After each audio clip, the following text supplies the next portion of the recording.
ешқандай ілім білімді мен жоққа шығара алмаймын. Барлығы бар бұл әлемде. Барлық білім адамға Құдай арқылы келеді бізге, барлық білім. Сондықтан мен ешқандай білімді мен жоққа шығара алмаймын. Құран дұрыс емес, нумерология жоқ деген нәрсені мен шығара алмаймын. Барлығы бар осы әлемде. Иә, әркім өзі неге сенеді, сол нәрсе болады. Сосын сіз ба бағана тобас істеп жүрген? Иә, болмайды ғой, нумерология қачу. Перерождение айтпаңыз дейсіз ба, тобас деп жүрді. Ойбай. Аяқ астынан тобас болдық деп болса да. Негізі перерождение болмайды, Толғанай ханым, негізі. Бар. Сіздің жаныңыз оны естуге әлі дайын емессіз. Сіз, значит, жаныңыз әлі дайын емес. Это тоже нормально. Бар. Өз туғанымда естемін Толғанай ханыммен. Сіз жаныңыз дайын болмаса, сіз оны қабылдамайсыз. Сіз, значит, өмірге бәлем келген кезде өзіңіз түсініп аласыз. Толғанай, сұрақ қойған кезде, сұрақты түсініп аламыз. Одан кейін жауап беруге. Жеп қоймаңыз.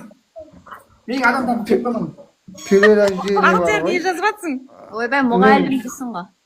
Перерождение Толғанай ханым, сізде қандай сонда адам өлгеннен кейін, сосын қайттан сәби болып дүниеге келген кезде, анау карма орындалма қалған миссияларды орындайды ма? Или сол нәрсені айтасыз ба? Или перерождение миссиямен келеді да, адамдар миссияны орындалмай кетіп қалады. И карма өтелмей қалған кезде соған қайтадан келеді өмірге.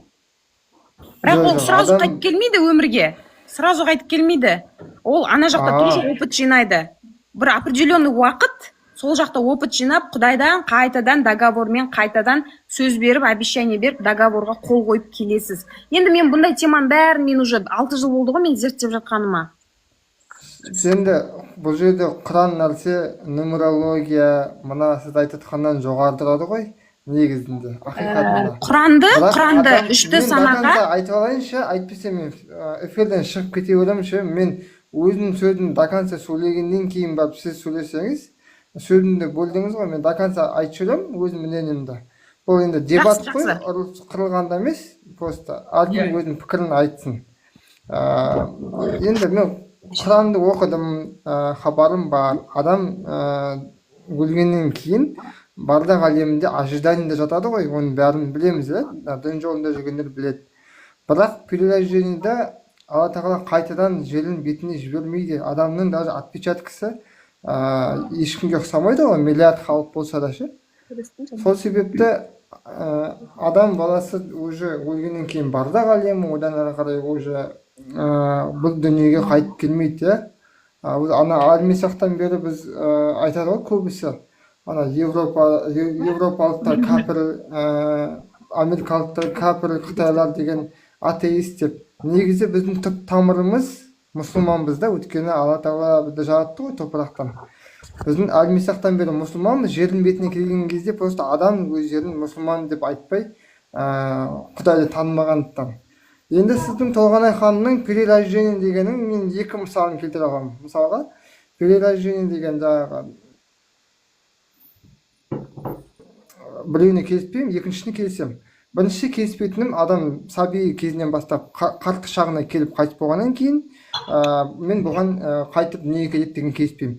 Перерождение деген мына өмірден кетпей тұрып, әртүрлі сынақтармен, Алла тағаланың өзінің көрсеткен жолдарымен, қандай да бір сынақтармен, Алланың даналығымен адам өзінің бойына рухты жинап, ояну деңгейіне жеткен кезде, ол сол кезде адам түсінеді. Осы жердің бетінде мен қандай миссиямен келгенін Алла тағала ол адамның көкірегіне салады екен. Бірақ көкірегіне салған кезде адам егер оны елемесе, определенный уақытта Алла тағала келеді да қоршаған ортаны сол нәрсеге построить етіп, адамға кішкентай намек береді. Сенің мақсатың мынау еді, сен мына жаққа қарай жүр деген сияқты. Алла тағала белгілер береді. Егер адам оған мән бермейтін болса, кішкене Алла тағала сынақтарды көбейтеді да бағытты өзгертеді. Бірақ сол үшін Құранда да айтады ғой, сол үшін әр адамның табиғатынан, Алланың жаратқан табиғатынан біздің қабілетіміз әр профессияға Алла тағала дарытып қойған, тек соны ашу керек. Қоршаған ортаға, жердің бетіне пайдалы болу үшін, қоршаған ортаға адамзатқа пайдалы болу үшін келдік қой, негізі ақиқаты ше. Құралбек мырза, ау айта беріңіз аға. Болды, мен айтып болдым, сіздерді сіздің айтып тыңдап отырайын. жатқандарыңыздың барлығын білеміз. Шамал күте тұрайықшы. Мен шығып кетейін қазір. Мына Бақтияр мырзаның түсіндірмесін қанама құйып алсам деген едім, рұқсат болса. Мына жерде Бақтияр мырза инсулинді салған, бүйректегі адреналин гормон бөлетін. Иә. Аха, мен өзім бывший биологпын. Қазір енді қаржы саласында жүрмін. Панический атак. тыңдаймыз. Жалпы панический атака туралы әңгіме болды ғой енді. Иә. Көп адамдар бұл ауылдан кім тынышталды ғой, жақсы болды ғой. Қараңыздаршы, Гүлнар ханым ба, Гүлнар ма, Гүлнар ма? Гүлнар болады, Гүлнар. Гүлнар ханым, ше. Тыңдап отырмыз. Жақсылап қарап отырмыз. Сіздің панический атака ауруыңыз медицина тілімен айтқанда. Медицина. Жазым онша емес енді ештеңе алмайды. Мынау бүйрек пен, иә? Ұйқы безінің екеуінің ерегісіп қалуы, VS, төбелесін кәдімгі. Енді екі сезім, екі біздің. Жалпы без ғой мынау екеуде, мына бүйрексіздік ғой, бүйрек өзі емес. Без деген сөз білетін шығарсың, не екен? Иә. Без не екен білесіздер ма? Иә, лимфа. Без деген ол канализация. Түсініп алыңыздар. Адамның ағзасындағы лас нәрсенің бәрі безге барып жиналады. Түсінікті ғой, иә? Яғни адам ауырса, безде проблема болып жатыр деген сөз. Без. Түсінікті ғой? Мынаның үстінде какой-то бүйрексті деген безі бар. Адреналин, норадреналин екі не бөлінеді. Адреналин қорқыныштың гормоны, инсулин қандай гормон? Ұйқыны бөледі. Ағзаның құрамындағы қанның құрамын реттеп отырады. Деген нәрсені зерттеп отырады бұл.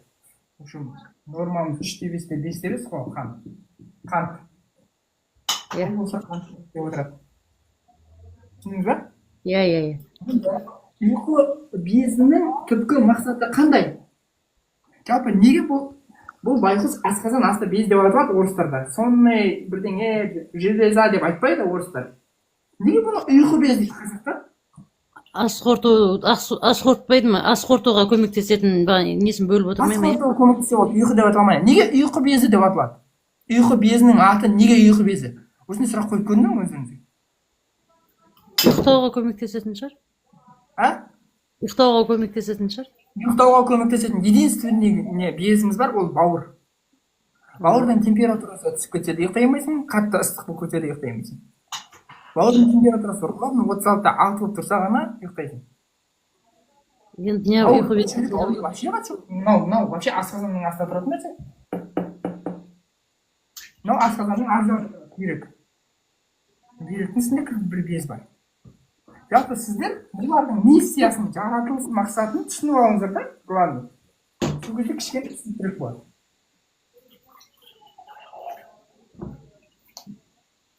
Қараңыз. Ұйқы безі, дәп аңғы енді.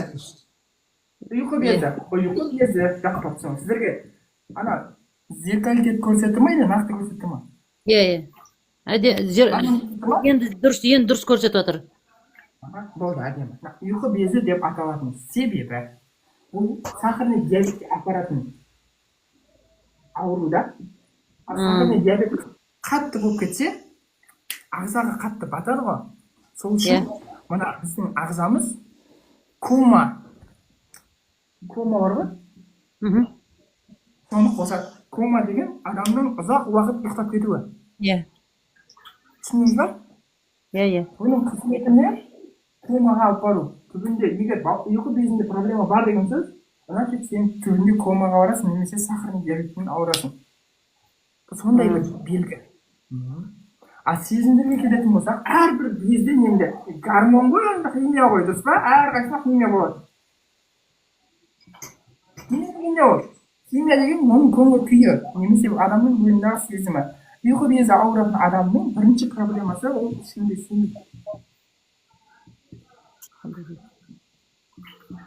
ешкімге сенбеу. Қарашы. Иә.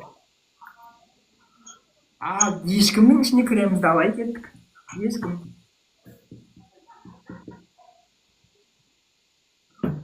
Ешкімнің ішіне кірсек не бар? Не бар оның ешкім ішіне? Сіз ешкім ішіне кіре аласыз ба? Жоқ.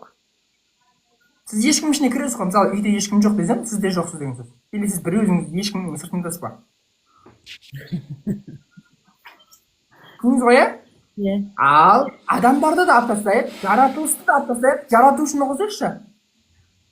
Ешкім дегенге Алла кіре ма, кірмей ма?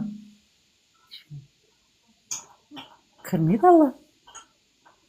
Алла сонда бір өзі бөлек бола ма? Жалпы енді ешкім мен болып тұрмын ғой сонда, иә? Қарашы, ешкімнің ішіне Алла кіре ма, кірмей ма? Вообще, кіреді. Ойлансаңшы. Ля илаха иллаллах. Исламға осылай кірмей ма? Ля илаха иллаллах. Ля илаха Құдай жоқ, иллаллах бір Алла бар. Иә. Енді ешкімнің ішіне Құдай Бар, иә. Кіреді екен. кіре ма? Кіреді. Иә. Кірді ғой, ешкімді үлкейтеміз. Алла кірді ма? Иә. Яғни жаратушы кіріп тұр, жаратушы. Иә. Білекпіз ғой. Жаратушы, содан кейін жаратылышы, біз екеу оқымыз ғой. Иә. Жаратушы да, жаратылышқа да сенбеймін деген сөз пайда болады да. Болмайды. Уже сенбеу деген нәрсені мен енді сенбеуді алып аламын. Бұған да кіремін, бұның ішіне де кіремін. Сенім. Сенім деген не ол? Сенім деген сену? Түріп алыңыздар, өшіріп отырамын қазір. Сенім деген не ол? Не ол сенім? Мысалы, сену деген, мысалы, сіздің айтып жатқаныңызға сеніп отырық қой, сол сияқты сенім емес пе? Алла бар дейміз, Аллаға сенеміз. Түсіндіре салмасаңызшы, кәдімгі өзіңіздің ойыңызды айтсаңыз, білетін болсаңыз. Сенім деген не ол? Сенім деген біреуге айтқан нәрсесіне сену. Қараңыз, Гүлнар ханым, қазір айтамын сіздің оң құлағыңызды көріңіз. Оң құлағыңызды ұстаңыз. Иә. Сездіңіз ба? Иә. Сезген кезде сіз оң құлағыңыздың бар екеніне сендіңіз ғой, дұрыс па? Иә. Оң құлағыңыз пайда болды ма? Бұрыннан бар ғой. Бұрыннан бар еді ғой, бірақ сіз қазір сездіңіз ғой, дұрыс па? Иә. Демек, Алланың жаратылысынан нақты уже сенім пайда болды. Енді өте ауыр тема, ғылымға кетіп қалады. Мынау біздің атом. Сенім, сезім, екеуімен. Қара, ядро, атом, тыңдап алыңыздар. Мына екеуінің арасы 99.9% источник, Десе ғой, бос нәрсе. Мынау компьютер қылып. Қараңыз, мынау ядро, атом бар ғой, сыртында электрон айналып жүр, электрон болған кім мынау компьютер қылып? Роберт мырзанікі. Шықылатпаймыз, тыныш отырамыз, балалар. Бұрышқа тұрғызбаймыз. Қараңыз, өте қызық нәрсе. Мынау адамның наблюдатель. Эффект наблюдателя деген бар физикада. Жақсылап түсініп алайық. Дәл қазір мен сіздерге мынандай ақпарат беремін. Мына жерде бәрі отыр ғой, қанша адам отыр? 30 адам, мына жақта 20 адам, 50 адам отыр. Бір адамды аламыз қазір арамызда, мысалы Руния ханымды. Бүгіннен бастап Руния ханымға сенбеңіздер, өйткені мен оның атеистермен бірге жүргенін көріп қалдым десем. Сондай бір ақпарат бердім да, мүмкін назарларыңыз Руния деген ханымға түсті ғой, Иә. Қазір бұрын жоқ еді ғой Руния ханым, дұрыс па? Иә. Қате отырған, но жоқ еді ғой сіздердің ойларыңызда. Олардың ойлап, сіздің ойыңызда оның несі пайда болды? Бейнесі пайда болды, какой-то. Қорқынышты.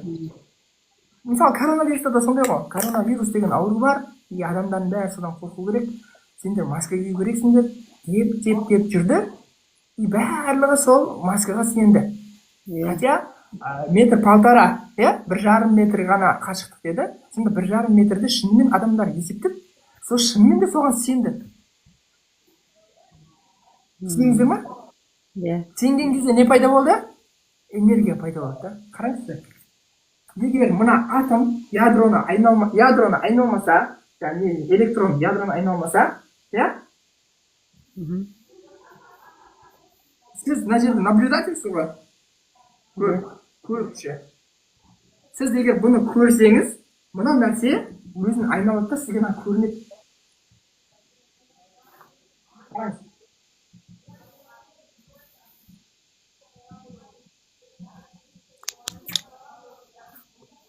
Мынандай нәрсе бар. Сіз назар аударған нәрсе ғана бар. Сіз назар аудармаған нәрсе жоқ.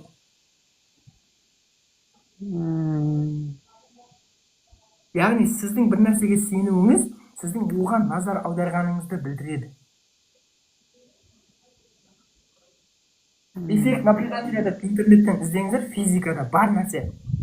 Сен Аллаға сен, Алла сен үшін бар. Аллаға сенбесең, сен үшін Алла жоқ, қанша тырыссаң да жоқ оған. Сол сияқты, сен мына атомды көрген кезде, атом өзімен өзі қимылдап, электрондар ше, кәдімгі бір материяға айналады. Түсіндіңіз ба? Иә. Ал егер де сіз оған назар аудармасаңыз, ол бүйтіп отырып, фокус жоқ болып кетеді. Кәдімгі исчез болып кетеді. Неге олай екенін айтайын ба? Үшінші жақтан қараған кезде ол тірі болады. Яғни адамның көзі, қарапайым көзі, жақсылап түсініп алайық. Адамның қарапайым көзі кез келген өлі нәрсені тірілте алады. Түсіндіңіз ба? Қатты айтайын ба? Бұдан да терең. Адамның көзі, адамның назары кез келген нәрсені асырай алады.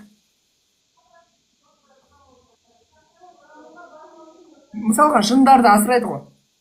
Адам өзі асырайды ғой. Ауруды асырайды ғой. Асырайды.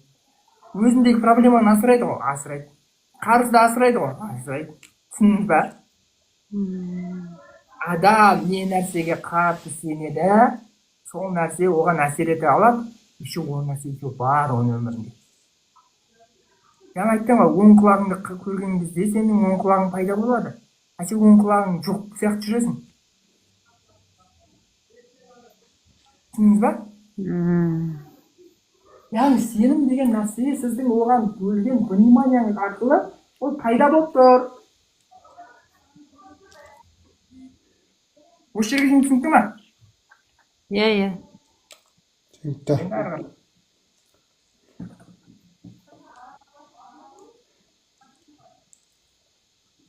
Қараңыз, енді ары қарай қызық жүрді. Мынау адамның көзі. Ой, қалама болсын, рахат, қалай болса солай сыза беретін болмын ғой. Адамның көзі. Көрдіңіз ба? Адамның көзіне жарық түседі. Әр жақтан жарық түседі. Қиылысады какой-то жерде. Адамның көзіне төңкерілген бейнесі болып көрінеді. Мына жерде бір бейне пайда болады. Сіздің мына жақта көріп жатқан нәрсеңіз, ағашыңыз мысалға, мына жақта тұңқырап қалған ағаш болады. Керісінше болады. Мынаны ми алады да, магнаға апарады. Рецептор. Мынау байқұс көз деген нәрсе жай ғана фотоаппарат екен. Ешқандай танымдық бірдеңе емес. Бұл түсіреді болды. Суретке түсірсек та, мынаған кетсек. Ми алады да, бұдан бұрын сен бұл туралы не ойладың? Бұдан қандай опытың бар? Соның бәрін құрастырып, саған мағына әкеп береді. Мағына әкеп бергеннен кейін бар сен әрекетке барасың. Солай емес па? Басында Қытайда прямой тұрған адамдар, көшеде тұрған бүйтіп құлап жатқандарын видеоға түсірді ғой. Көрсетті ма? Сенің миыңда бір сурет пайда болды ма? Адамдар құлайды екен. Бұл аурудан адамдар құлайды екен, коронавирустан. Иә. Пайда болды ғой. Көрдің ме? Иә. Сен миыңда сурет пайда болды, и сен оған назар аудара бердің, соңында өзіңді құлайсың. Қазақтың сөзі сындықтан басқаның бәрі жұғады. Иә. Енді содан қайтып Алматыда автобустағылар менің оңайымды тексермейді бір қызығы. Менің оңайымды, тура мен келген кезде мені тексермейді оңайымды. Қалай болды осы жағдай? неге басқалар тексерді мені тексермейді? Мен жоқпын ба не? Себебі мені тексеріп қалмаса екен деген ой менде жоқ та, менің миымда, көрдіңіз ба? Мен оны ол сенімді асырап отқан жоқпын. Асырамағаннан кейін оларға не важно өтеді де кетеді. Түсіндіңіз ба сенімнің мағынасын? Сенім деген сіздің жоқ бір көрінбей тұрған атомды іске қосуыңыз. Былайша айтқанда бағынаны іске қосуыңыз. Қазақстанның несін шешіп тастадың ғой сен? Түсіндіңіз ба? түсіндік, сіз айтасыз. Жатырмын, микрофон. Енді Келісім. қараң,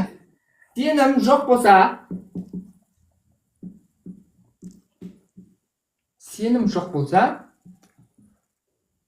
онда неге апарады? Демек сен ештеңеге қарамай тұрсың ғой. Ештеңеге қарамай тұрсың деген сөз ол, дұрыс па? Ештеңе көрінбей тұр. Теріс ойлау методикасы бойынша жаңа айттым ғой. Егер көзіңді ашқанда сен көрмейтін болсаң, онда саған көзіңді жұму керек, иә? Көзіңді жұмғанда көбірек көресің. Көзіңді ашқаннан гөрі, көзіңді жұмған кезде көп мағына көресің. Иә. Көзіңді ашқан кезде өтірік нәрсені көре аласың. Көзіңді жұмған кезде өтірік нәрселерді көре алмайсың. Көрінбейді саған өтірік нәрселер. Бәрі ақиқат қана көрінеді көзіңді жұмған кезде.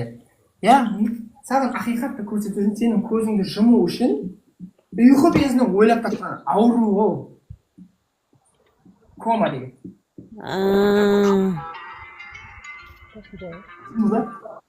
Иә. Ұйқы безі инсулинді бөлмей қояды да сахарный диабеттің бірінші типіне ма екінші типіне өткізеді. Сахарный диабеттің 7 типі бар өзі. Бірақ бұның қазір 1-2 ғана типін көрсетеді. Бірақ түбінде ұйқыға апарады, сол үшін ұйқы безі.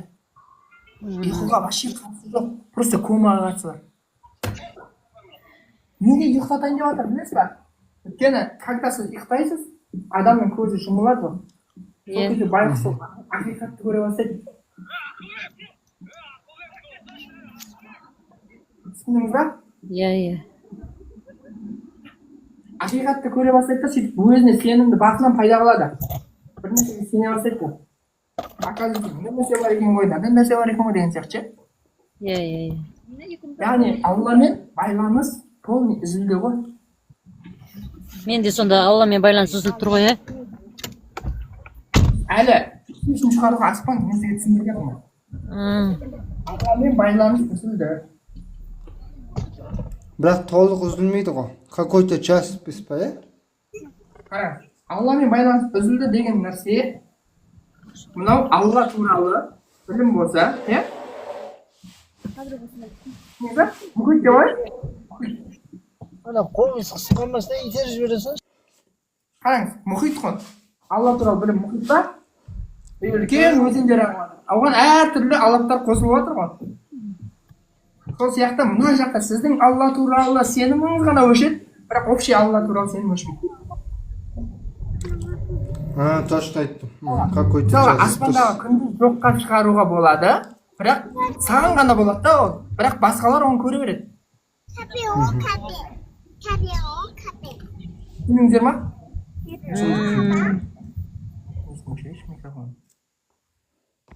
Тыңдап отырамыз. Қараңыздар. Бірақ дұрыс айттым да мен. Жақсылап қарап отырыңыздаршы. Алла туралы сіздердің ойларыңыз ғана өзгереді. Яғни сіздің Аллаға деген сенімдеріңіз ғана жоғарады. Ол сенім деген нәрсе, сенім. Мынау сіз болсаңыз, мынау Алла. Ортада сенім ғана жоғалады, яғни көпір жоғалады. Бірақ Алла өзі жоғалып кетпейді. Түсіндіңіз ба? Осы кезде Алла жоғалып кетпейді ғой, бірақ Аллаға деген сенім жоғалды ғой. Енді ары қарай осы кезде бүйрек кіріседі іске. Бүйрек қызметі қандай?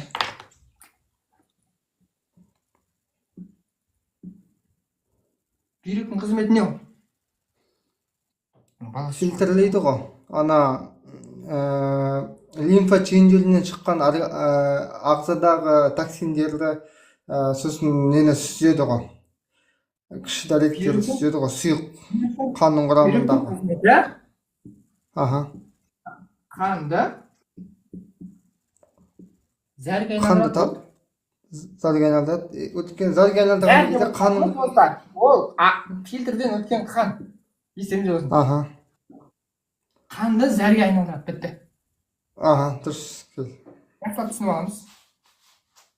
Қан деген қоректік заттар.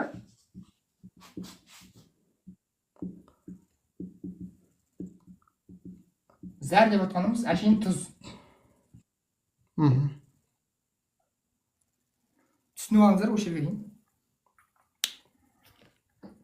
Енді ағзада тұздың мөлшері өте көп болып кеткен кезде ағзаға адреналин гормоны керек болады. Адреналин.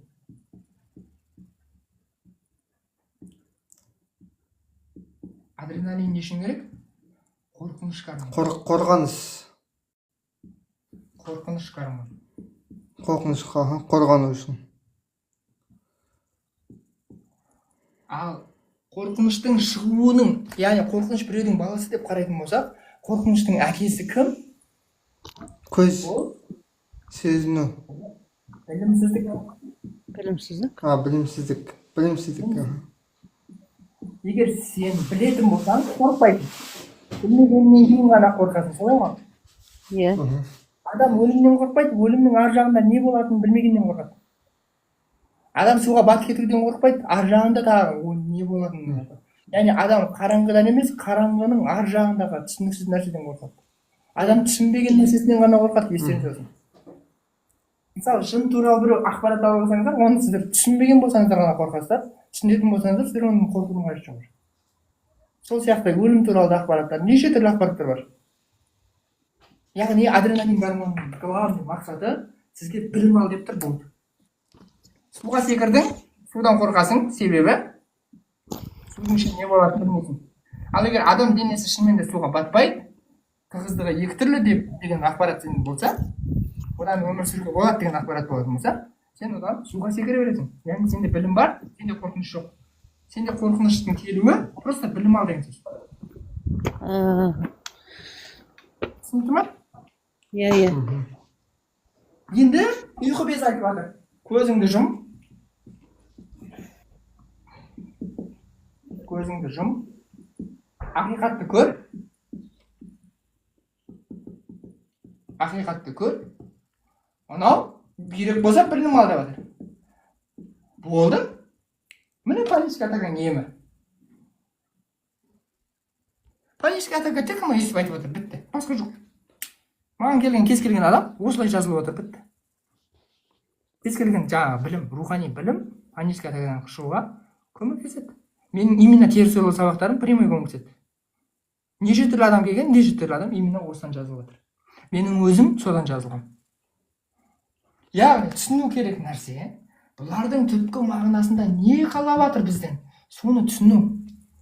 Оны білу үшін медицинанда, ғылымда да, психологияда, рухани білімді де, дінді де білу керек. Сол кезде түсінесіздер. Айтпесе просто так паническая атака бола беретін болса, оны алдында Азизаны енді қараңыздар.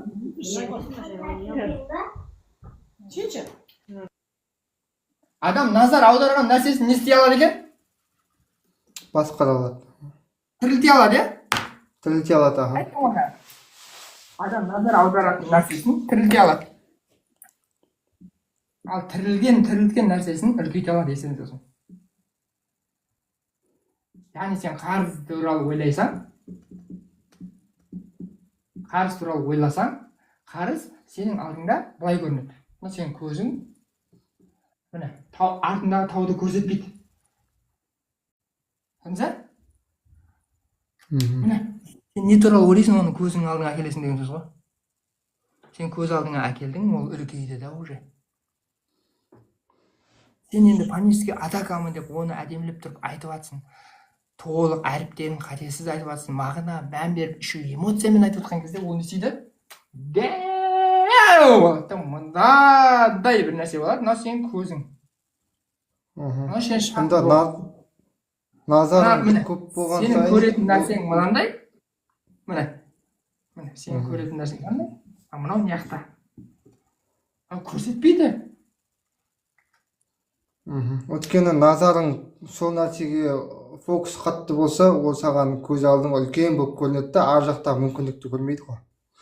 Өте дұрыс айтады. Иә, мүмкіндікті жауып тастайды. Яғни түсіну керек, мен Қажымұқанды кішкентай кезімде естіген кезімде Қажымұқанның үстінен машинамен өткен, Қажымұқан темір жолды тісімен майыстырған деген нәрселерді естігенмін. Ой, не деген анау? Ал қарапайым адам ғой негізінде. Бірақ анау туралы аңыз кетті дейсің, Гераклдан да күшті болып кетті ау шын. Дәу біреу болып елестетті ма, Қажымұқан деген. Түсіндіңдер ма? Неге? Өйткені оны халық одан сайын үлкейтті. Дәл қазір штраф көбейіп жатыр деп не істеп жатыр? Штрафты үлкейтіп жатыр. Адам қарызбын, аурумын деп не істеп жатыр? Ауруды үлкейтіп жатыр, ауруды көбейтіп жатыр. Иә. Түсіндіңдер ма? Яғни адам тек қана өкінішке орай оны тірілтпейді. Одан сайын көбейтеді ғой. Үлкейтеді. Еще оны көбейтеді. Сол ғой, точно. Бақытжан мырза базар жоқ, бір темада екенбіз. Яғни сен панический атака болсаң, панический атакалардың бәрін жаныңа жинап аласың. Сен күнәһар болсаң, қасыңа күнә жасайтын адамдарды жинап аласың. Сен оңбаған болсаң, қасыңа оңбағандарды жинап аласың. Сөйтіп сен еще бір күш боласың, үлкен күш. Сөйтіп өзіңнің жолыңмен жүргің келеді да. Бірақ мына күшің сен еш жаққа артпайды. Сен тартып алып кетеді любой жаққа. Есіңде болсын. Мешітке барып билеп жүрген адам көрінді ме? Билей алмайсың ғой. Дискотекада Құран оқи алмайсың, иә? Сол сияқты ғой. Мынаның бәрі сен сияқты адамдар. Не дай бог, телепатия деген нәрсе бар. Телепатия. Жандардың бір уақытта бір ғана нәрсені істеуі. Мысалы, жер бетінде дәл мен сияқты 1 миллион бақтияр болуы мүмкін. Бірақ Алла Тағала бір білім берген кезде бәріне бірдей береді да. Қайсысы бірінші қабылдайды, бәрі соған кетеді. Мысалы, мен жыласам, мен сияқты жер бетінде адамдар бар, солардың бәрі жылайды. Не үшін жылайтынын да білмей көбісі. Түсіндіңіздер ме? Яғни сіз бір нәрсені көбейте аласыз, өзіңіз сияқты біреулерді көбейте аласыз. Және оларға еще әсер ете аласыз. Сонда телепатия әсер етеді. Ана намазда бар ғой, 27 есе мешітке кірсең 27 сауап дейді ғой. Мысалға, мен прикинь, үйінде намаз оқысам, бір-ақ адам болып оқиды екенмін да, мешітке барсам 27 бақтияр болып оқиды екен. Не ол мысалы? Оны адам түсіндіре алмайды ғой. Жаңа толғанайдың айтып отқан измерениялары да бұл. Түсіндіңіз ба? Қанша түбін зерттейтін болсаңыздар, біздің мына әлем әлі үлкен құпияға толы. Біздің білім енді кіріп жатыр да оған. Әлі қайда? Қарапайым жанды түсінбейміз, медицинаны түсінбейміз, ғылымды түсінбейміз. Біз бірақ қайдағы бір әншілердің өмірін, сондай нәрселермен айналысамыз да. Мысалға, неге Амилай деген кісінің подписчигі өте көп, және оның эфирінде неге 2000 адам отыр да, а неге Бақтиярдың эфирінде 20 адам отырады? Бұның өзі түсінікті жауап қой негізі. Неге Сампоның эфирінде 2000-3000 адам отырады да, неге менің эфирімде 20 адам отырады? Өйткені адам білім алуға напсы не болады, ауыр келеді да. Мәселе ода емес. Айтады ма, телепатияда главный болады, вожатый. Осы жынды болса, бәрі жынды бола береді сол сияқты. Мысалы, сен атеист болсаң, өзің сияқты атеисттерді жинайсың қасыңа. Ол намаз оқса да сенің қасында отыра береді. Бұл сенің эфиріңде отырма, болды. Ол уже намаз оқса да, ашейін сені түзеуге кірді ма, ол уже атеист болып кетеді. Өйткені ол жерде, былайша айтқанда, женский баня деген сияқты ғой. Женский баняға кіріп құтылмайсың ғой. Мысалы, женский баняға кіріп кеттің да, мен шатасып кеттім деп айта аласың ба? Айта алмайсың ғой. Айта аласың ба? Айта алмаймын. Немесе базарға барып, женский түрші сатып алмайсың ғой. Шатасып кеттің деп. Жоқ ондай нәрсе. Дұрыс па? Дәл сол сияқты біз ақылмен кірдік қой. Ақылмен кірдік па, санамен? Демек, ақылмен ғана кірген жоқпыз, санамен ғана кірген жоқпыз. Біз жаңа вниманиямызбен, сенімімізбен және иманымызбен кірдік та. Еще оған біз үлкен мән беріп кірдік та, өкінішке орай. мән берген кезде ол не істейді? Біздің әлемімізде міндетті түрде көбейеді. Осы атеистердің, алаяқтардың эфирінде отырған кісілер әшейін отырғандар үшін әлі проблемаға ұшырайды да, түсінесіздер ма? Мысалға Амилайдың эфирінде отырғандар құлшыншылықты мысалға қабылдайды. Ол дұрыс деп есептейді. Оның отбасында әйтеуір тұқымында бір адам сондай болуы мүмкін да.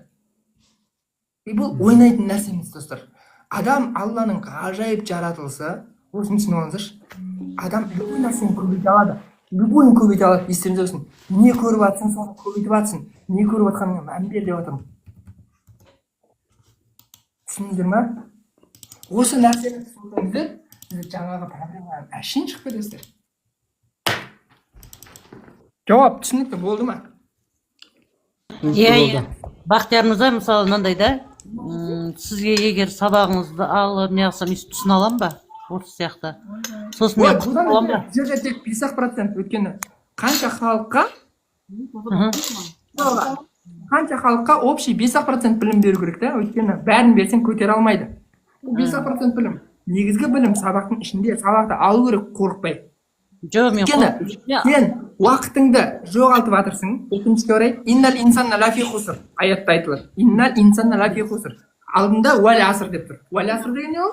Уақытпен ант етемін дейді Алла, уақытты айтып тұр. Одан кейін иннал инсанна лафи хуср. Сендер уақыт жоғалтып жатсыңдар дейді. Адам баласы зиянда дейді. Адам баласы не үшін зиянда? Алдында уақытты айтып тұр ғой. Уақыт жағынан зиянда. Сен уақыт жағынан ұтылып жатсың. Уақытыңды просто жоғалтып жатсың деп жатыр ғой.